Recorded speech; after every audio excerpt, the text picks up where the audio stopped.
Hi, everyone, and welcome to the Muslim Sex Podcast. Thank you so much for tuning in. I really appreciate your patronage, and I would love it if you could leave me a 5-star review because that really helps me. And if you could like and share this episode with somebody that you know that may benefit, your friend, your colleague, anyone, I'd really love you to share this podcast, especially if you find value in the Muslim Sex Podcast. Also, I'd love for you to subscribe to my YouTube channel and follow me on all my social media. Also, as you probably know, if you've been listening to this podcast, is that I have a practice that is now open in Chappaqua, New York. I see patients for menopause and sexual health, as well as regular gynecology. So if you are looking for a gynecologist that actually spends time with you, that has time to listen to you, then I would invite you to come and see me in my practice, and I'd be more than happy to take care of you. So make sure if you live in the New York area, or even if you don't, come and see me in my office. I'd love to meet you.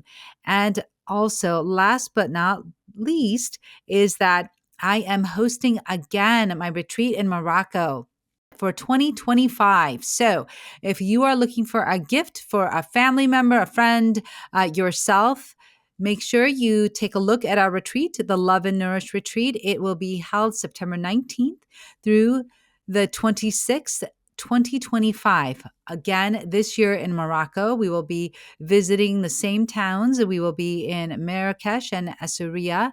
And as always, we will be providing information and lectures on menopause, perimenopause, nutrition, and also going for cooking classes as well as excursions. So don't miss out. I know a lot of people were sad when they missed out this past year on the Morocco retreat. So make sure that you go and visit the Love and Nourish retreat hosted by Caria Retreats. And now onto the episode. I am an American board certified OBGYN, a mom, a Muslim, and I'm talking about sex. This is the Muslim Sex Podcast.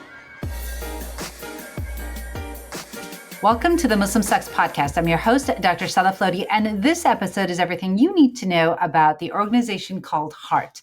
Before I get into it, you know that I'm definitely not giving any type of medical advice, and definitely not in this episode. And of course, I'm not giving any type of religious advice. If you have any questions about your religion, please speak with your friendly neighborhood religious leader. This is the Muslim Sex Podcast because I just happen to be a Muslim woman that talks about sex. So today, I'm super excited to have on with me Sahar Pirzada. Sahar is coming to us live from LA, and at the time of this recording, we still have the LA fires going on. So, Sahar, how are you doing today? Yeah, today I'm okay. There was 2 more fires that broke out last night. When I went to sleep, it was at like 10,000 acres that the latest fire had spread. And so just really heartbroken for my city, but Yeah. also safe and very grateful that, I'm able to still meet with you today. Yeah, so am I. Well, thank you for joining us. And hopefully those fires stop soon because that's really, it's been going on for a very long time and it's really awful. And I'm really sad to see all of the damage that the fires have done, but also the lives lost and the property and all of those things. So, Sahara, I'd love for you to tell us a little bit about your organization. So you represent an organization called HEART. So if you could tell us a little bit about, this organization, how it got started, and why was it developed? Yeah, so HEART is a national nonprofit organization. We're working to promote sexual health, uproot gendered violence, and advance reproductive justice for the most impacted Muslims in the US. And we do this work through our acronym. So HEART is an actual acronym, and it stands for Health Education, Advocacy, Research, and Training. And I've been with the org for about 10 years, but it started about 15 years ago in Chicago with our co-founders Nadia Mohajer and Aisha Akhtar. And they actually just started to do workshops on sexual health, reproductive health. And as they started to do those workshops, they created a space where people felt comfortable to seek resources and support. And so it's really grown and expanded and spiraled from there into this beautiful organization that we have today. It's amazing. So, what role do you play in the community? What role does Heart play in the community? Yeah, so as an organization, we're kind of like this elder sibling, trusted sibling for folks as they're navigating any kind of sexual or reproductive health issue or decision making. I think I remember the first time that I did a workshop, which was back in 2015 in Los Angeles, and the workshop was focused on sexual violence, and it was about sexual violence in Muslim communities, and it was at like a Muslim student, conference. And it was happening at the same time that some marriage workshop was happening, and they put us like kind of far out on this campus. And I was like, no one's going to come. It's so far away. We had a full house of over 200 students who attended that workshop. And, I see myself in this role where we're providing information, we're offering education, but we're also creating a space where people can feel safe to disclose any kind of issues that they're going to and get connected to resources. And so, at that workshop, after the workshop, there was a line of folks that were waiting to kind of talk to us as presenters. Some of them were dealing with issues in their families, or they had a friend who, after hearing the workshop, they recognized, oh goodness, I think my friend is experiencing, violence of some sort. How can I talk to them about it, or how can I hold space for them? And so, I was so grateful for those experiences where I got those one-on-one interactions with folks in the community. It led me to doing a master's in social work, and I've been able to kind of use that experience to now take it to, okay, we're seeing systems of much larger issues. So how do we change those at more systemic levels? So my role in the organization now has changed to doing systems change advocacy and movement building, so we can address some of those root causes of sexual violence, gendered violence, but also sexual and reproductive health issues that we see in our communities. Hmm. That's fantastic. Yeah, there's not a lot of organizations definitely that are dealing with sexual violence in, Muslim communities, or definitely, I mean, there's such a huge stigma, right? There's a huge taboo to even really talk about sex in our communities. I think that unfortunately, the bigger organizations that have been around for so long really fear this topic. And I wish we could move past that. I mean, I know that, me and another colleague of mine had reached out to, and I'm not going to say which organization, but it's a big organization that everyone knows about, that hosts a lot of conferences every Labor Day weekend. And we reached out to them. I reached out to them about talking about sexual health, and it was like, whoa, they just could not handle that. It was like, oh, I don't know. What are you going to talk about? Oh, I don't know. And then it was just like completely, we're just ghosted. Yeah, And it's unfortunate, right? Because I think that everyone should be informed about sexual health. yeah, Every single person, everyone should know about sexual agency. They should be informed. They should be empowered. They should know that in Islam, women have sexual rights in Islam, things like that, and how sex positive Islam is. exactly. And it's unfortunate that the mainstream Muslims do not know that. And still, sex and sexual health is enshrouded in shame. It's dirty. It's shameful. You don't talk about it. And no one's saying that you have to go scream up, on the mountaintops or anything like that. There's a way to do it that still protects, like, modesty and things like that. But it's so important. And so, what are some of the core issues that you focus on in Heart? Yeah, so I mean, I think you hit it on the nose, right? With regards to, there is this shame and stigma that exists around talking about sex, about reproductive health, even sexual violence, and so those are the core issues that we work on. Is really trying to shift the culture around these topics within the communities we serve, so that there is no more shame, so that people can get the support that they need and to live lives that are healthy, so that our communities can be healthy. So we really do a lot of education in the community. We have workshops that we offer. We also do training for organizations. So sometimes we also see there are mainstream kind of like non-Muslim organizations that are providing services, but they don't necessarily know how to work with Muslims or what to think about, what to say, to be more culturally responsive to working with Muslims. And so we'll go in and train folks on understanding Islamophobia, for example, and what are some stereotypes that people might have about Muslims and how can they disrupt those. So even these ideas of like Muslim women being oppressed or Muslim men being violent, those narratives are so mainstream, especially in the United States. And so we'll go in and do trainings for service providers on how to disrupt that. We also go and do advocacy at a systems level with policymakers. So, we'll go and meet up with folks within coalition spaces and advocate for certain policies. One of the main things we've been advocating for is to include a global analysis when we talk about these issues, right? So we've been calling for a ceasefire. We've been calling for the end of the occupation in Palestine.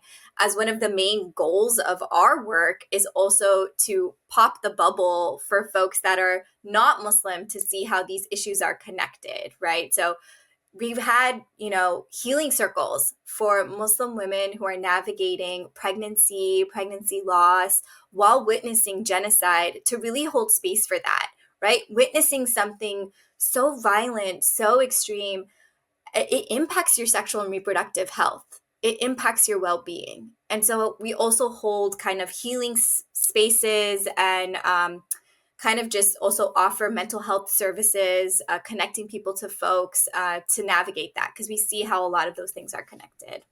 Okay, so you mentioned a little bit about reproductive justice. For Heart, what does that mean? Yeah, so we at Heart, we're really invested in advancing reproductive justice, and it's this idea, this framework that really came from Black leaders. In 1994, there was a group of Black women and leaders that came together in Chicago to come up with this concept. And it's really the idea that we have the right to have children. We have the right to also not have children. We have the right to parent those children in safe and sustainable communities. And we have the right to bodily autonomy. For Heart, we saw that and we saw that, okay, this is actually something that I feel like it's talking about not just rights, but it's also talking about what is the kind of communities that we want to build for our families and for our people, right, to really thrive. And so we take that and we also take it one step further to say we want to have the right to be able to be safe in every place that we work, play, and pray in, right? So there's also this aspect of us being sacred beings that we add to the definition of reproductive justice and say that we deserve to be treated like the sacred beings that we are. God has entrusted us with our bodies, and we believe that it's something that, okay, our environment then also should help protect us, right? So if we're dealing with police violence, if we're dealing with being criminalized for trying to access reproductive and sexual health care, those are things that don't make us safe. And so how can we actually address that? So I know that Rahim has put up a campaign in Chicago, putting up billboards and digital ads across Chicago and local colleges. So what is that about? What's on the billboard? What is it advocating? Yeah. So, okay. So, as I mentioned, we actually, were founded in Chicago 15 years ago. Chicago holds a very significant spot for the history of reproductive justice as well. And so, back in October, we actually launched a series of billboards all over Chicago to promote and launch a campaign called Raham. And Raham stands for Reproductive Agency Honoring Impacted Muslims. And it's our it's been my baby for the past 3 years, but it's the launch of our reproductive justice framework for Muslims, and a whole microsite that provides education, information about Islam and reproductive and sexual health. It has a timeline about how we could look at our Islamic history and understand how reproductive and sexual health shows up in that timeline, in that history. And so we launched this whole microsite and campaign with these billboards, and they were in, I believe, 8 different locations in and around Chicago. Some were on like Devon Street, some were by like universities. We went to visit one that was by like a Yemeni coffee house. And it was just an amazing experience to be with the team and drive around the city and just see these beautiful billboards. One of them read, Allah entrusts us to honor our sacred bodies, to forge our life journeys, to make our reproductive decisions, right? And then they had these beautiful illustrations of Muslim looking folks on the billboards doing different things. So that was what we did. I feel like those messages, though, I feel that they're universal. I don't think that they are specific to a religion. I like that, you definitely, I think it's a lot about educating people and letting them know that Islam obviously agrees with these universal themes because, definitely, as you and I both know, there's a lot of stereotypes about Islam and Muslims, and so it's definitely good, I think, that, you have these billboards up. But at the same time, I would like to say that I feel like these principles are universal, and it's good that you're letting people know that, it's something also that Islam advocates for, because you're right, there's a lot of, not only is it sometimes it can be ignorance, but it can be sometimes it can be willful ignorance. And we know that sometimes there's fear that is, I don't know, I don't want to say put upon people, but there's a lot of fear sometimes regarding things that we don't understand. And so it's good that you are trying to dispel that fear, but also letting people know and understand that we're Muslim and we believe in these universal truths, and that I think that is important. Yeah, no, I think that's something that's just so beautiful about the faith, is that it's so diverse too, right? There's not one way of being Muslim, there's not one way of practicing your faith. And even, the fact that we have like, 4 Sunni schools of thought and like others that are Shia, there's so much diversity even within some of the basics, right? Like what time is Asr? It's like it depends on what school of thought you follow, and all are valid, depending on who you ask. And I think that's another message that we try to get across, is that whatever path you follow with regards to your Islam, like God, like you have a relationship with God, and there's a whole history of how God has honored individuals and women going through different reproductive and sexual life instances, right? Whether it's Hajar, who was like, in the middle of the Safa and Marwa, hills, trying to look for food for her child, right? And like she was like so nervous and so desperate to find someone who could help her, to find something that could help her feed her child, right? Or Maryam alayhi salam, who was going through childbirth alone, and like God sent revelation to help her through that experience, right? There's all these like incredible moments within Islamic history, within our scripture, that honors those women and names them and really holds space for the difficulties that they were enduring. Yet I feel like we haven't been able to, in our contemporary society, honor women in those same ways. And so we're really trying to return to that tradition of honoring folks that are going through these sexual and reproductive life moments and give them the support that they need. Yeah, I mean, I think that's definitely very, very important. So much of what you're talking about, again, are like universal themes about women and women's health, and topics that I feel like are not just applicable to Islam, but I like how you show that it is in Islam.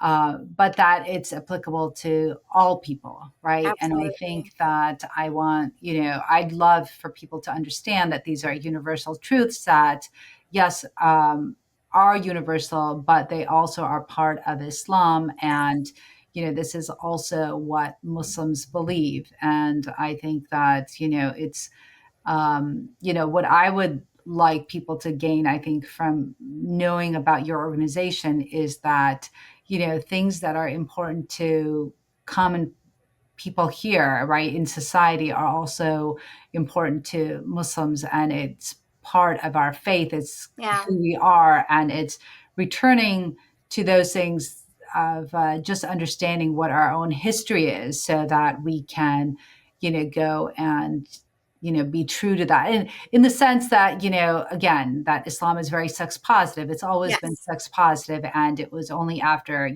colonization, when we Exactly. Yeah. had more puritanical, when the colonizers were more puritanical, that's when we started to believe that, maybe the things that we were doing or that we believed were wrong, shameful, dirty.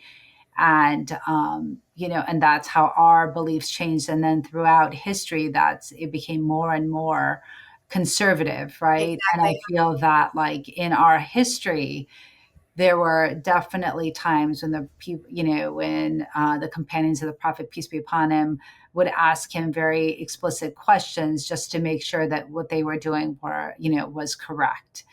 And I think that that is really the only way, of course, done, in good judgment. But I think that's the only way that people learn what, Islam says, but also then, they don't have to feel like every single thing they think, they do is wrong, which I think that sometimes, the younger generation, like, for example, my son said to me one time, he was like, oh, I feel like, everything I do is wrong, or, like, whatever, if as it pertains to interacting with people of the opposite sex and this and that. And I said, that's not true. That's not what, our religion states. So I think it's good that you're out there. I think it's good that you are educating the public, letting them know that we also have this in our traditions as well.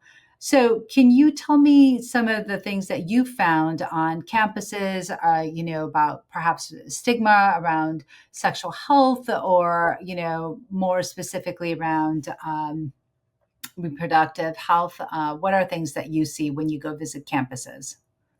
Yeah, so I mean, we've been in and off college campuses for over a decade, and there's certain things that come up time and time again, right? And so, um, just the very basics about knowing about one's body, right, and the whether it's anatomy or it's about common and complex sexual and reproductive health issues. Having the comfort and the language to even talk about sex in general, especially as folks are entering relationships, marriage, becoming sexually active, they don't have the language to actually communicate, to be able to talk about consent, set boundaries, or talk about pleasure. Understand that they might be experiencing sexual dysfunction, that's also okay, and that there's like treatment available depending on what you're experiencing. And so I feel like a lot of the work that we do actually reflects the life experiences we've had as a team as well. So we're a team of mainly Muslim women and femmes who grew up in the U.S. as well, in different communities across the U.S. And so I grew up in the Bay Area and went to an Islamic school. I went to, public high school and college, but was surrounded by like Muslims pretty much my whole life. And it's not that there was necessarily like this big, loud stigma around talking about sex. It's just that it wasn't necessarily a dinner time conversation, nor did it come up naturally. And so, you know, I remember early on in my marriage, I was experiencing vaginismus and I did not know what was happening with my body. I had nobody to talk to and I didn't know where to go. I had mentioned to my gynecologist at the time that like, hey, it's like really painful, like I don't really understand what's going on, and just receiving these dismissive comments in return of like, oh, you just need to relax, or like, oh, stuff that also just wasn't culturally helpful, like, oh, just drink a glass of wine. And so from my own experience, I felt like I didn't get enough sexual health information. And so a lot of what we've done at Heart is to try to create the resources we wish we had when we were growing up, or starting to have these experiences and needed these conversations to be had. So we have a book, actually. It's called The Sex Talk. It's a Muslim's guide to healthy sex and relationships. And that's a big part of what we do on college campuses also, is really just go around and spread information that we hope people can use as they're navigating these life instances. Mhm. Yeah, no, that's absolutely very important. Again, I love the framework that you have, but I want people to know that it's not just in the Muslim community that people are not able to talk about Yeah, sex. It's really, absolutely. it's society at large. It's interesting. And also, definitely with a lot of conservative communities, I feel like, sex is seen as wrong, shameful, dirty, and that, you're not really able to have these conversations. I mean, listen, I will tell you that most physicians don't even feel comfortable talking about sex. It's because, we don't get that education in medical school. We don't get it in residency, even in OBGYN residency, after having done, 4 years of residency. We didn't get any conversations about sex. We don't know how to deal with patients with, decreased libido, anorgasmia, vaginismus, all of those things, right? So it wasn't until I took like a year-long course. I mean, sure, we pick up little things as we go around. We're doing practice, we're practicing being a physician. And so you talk to others, you learn whatever you try to read. But it wasn't until I took like a year-long course with the University of Michigan on sexual counseling and education that I felt completely comfortable talking and having these conversations, and then with my own sex coaching, and then after that becoming an Ishwish fellow. So you really have to put in the effort and put forth your own education to learn about these things as a physician, if you really want to feel comfortable, and I would say that that's true for most specialties, right? Like you can go to family practice, whatever. I would say that most physicians, I mean, I did a TED talk on this, which was sex education for physicians, lessons from a Muslim gynecologist. Amazing. It was That was the whole point, is that physicians don't feel comfortable talking about sex when patients come. They don't know how to respond to patients, they don't know how to ask the proper questions, they don't know how to even evaluate unless you've been trained in, or did a fellowship in sexual health, which there are, by the way, there are very few fellowships. I think only recently now there are two OBGYN fellowships in sexual medicine, and that's very recent. Wow. Before that, they only had urology had a fellowship in sexual health. So, I mean, it's not even really available to clinicians. And Yeah. most clinicians do not feel comfortable. So I'm not surprised that you got that type of reaction from your OBGYN, because they more than likely, one, don't feel comfortable, two, they don't know the answer, they Right. can't really even help you, they Right. don't understand how to go about evaluating vaginismus, how to help women and things like Yeah. that. So yeah, Yeah. I mean, it's a big deal. Yeah, one of the things that we've actually launched as a part of Raham is a referral network. So Oh, we're really trying to, as people come to us, we have a kind of system where we'd like to kind of do an intake and better understand what it is that they're navigating, and then connect them to service providers that might be able to support them. And so, yeah. there's medical providers on there. There's also doulas.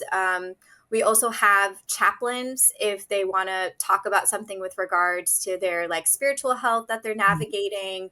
There's therapists, and then unfortunately we also have lawyers, because sometimes folks are navigating some legal issues because of all of the restrictions that are coming out around sexual and reproductive health in particular. So Sure.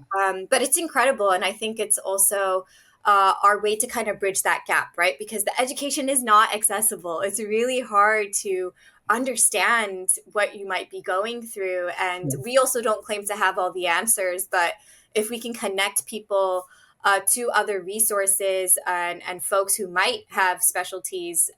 So, we're also hoping and looking forward to building with service providers such as yourself so that we can continue to connect folks that are navigating things. Yeah, I mean, I think it's really important. And I think it's, there's very few, like you and I talked a little bit offline before, very few physicians that do sexual medicine and that may be Muslim, right? I mean, Right. there's I can only think of I can think of two others that do sexual medicine and actually no, three others that are Muslim women. I don't know of any Muslim men, Yeah. but Muslim women that deal with sexual medicine and, can help people. So yeah, absolutely. I mean, there just are not enough people that are trained or I mean, like honestly, if you were to look on, I would say to anyone that's suffering with sexual pain to go on to that ISHWISH website, which is the International Society for the Study of Women's Sexual Health, and look up for an ISHWISH fellow in your area that would be able to help you with if you are experiencing any type of sexual pain. Yeah. That is a fantastic organization that provides a lot of education to clinicians and practitioners.